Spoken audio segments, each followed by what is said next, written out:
In my 20s, I dropped out of college when I discovered that I wasn't going to make a living painting. At least that was my fear.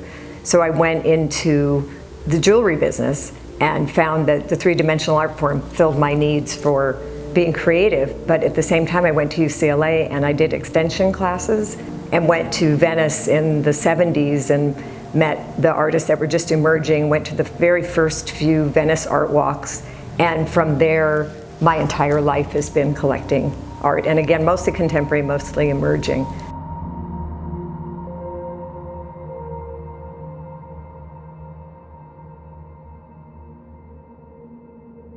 I joined the board of Desert X because a good friend of mine, a photographer, introduced me to Susan Davis at an event at the very inception of Desert X. So I immediately joined the board. I immediately fell in love with the project. Susan Davis began having fundraisers. Neville Wakefield is the curator, and he does an amazing job of getting incredible artists to do very large-scale presentations of art that sit in the desert for about a 2-month period. So we have something like 500,000 visitors last year.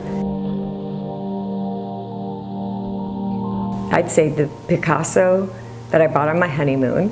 It's a small print, but it's a great story where an art dealer walked up behind me and said, "Young lady, if you don't buy that, I'm taking both of them straight to New York and I'm going to sell them for a lot of money."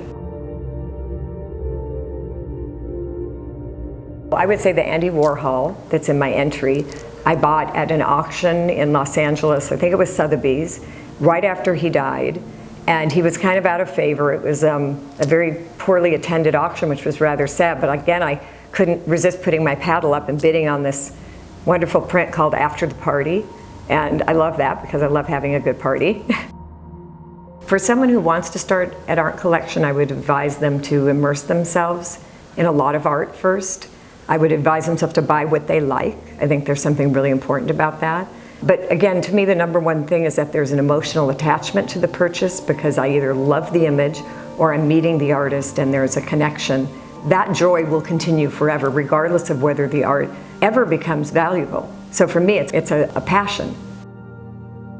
I think that collecting art for your home is different than collecting it for monetary purposes or for the expectation of it gaining value. So in my case, because I love interior decorating and I've decorated several homes and I have some decorators I work with and love the process, I have tried to make my art fit in my home in an aesthetic way. I do move it around, but there clearly is a color palette, and most of my furniture is even mid-century modern, which plays off of the contemporary art. And so I try to create a kind of harmony where there is a purpose for the placement and a rhythm to the art in how it's placed around the room.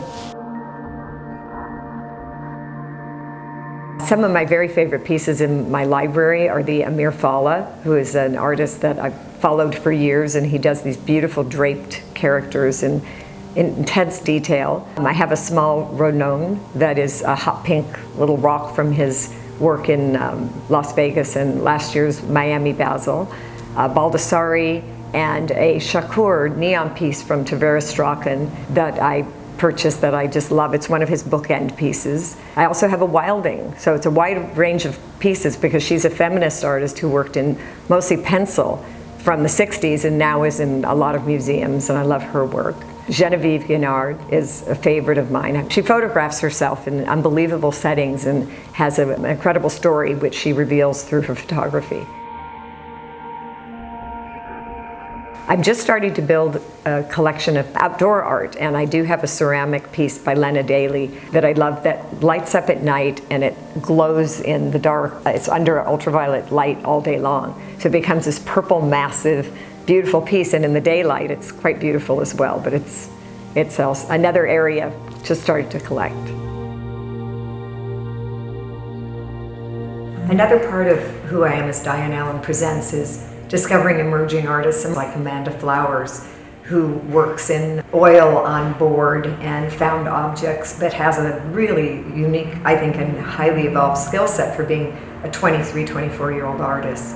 I also have worked with Ryan Pulcinelli, otherwise known as Pulse, who does street art and has started creating unique kind of folded canvases with paint. There are several others, Marco Lorenzetto and Joe Reel, who I'm going to be doing upcoming events with. One of them will center on an anti-gun theme. The others will be purely a way for them to be seen in a gallery amongst some other artists, all of the same caliber, and helping to promote their careers and their futures.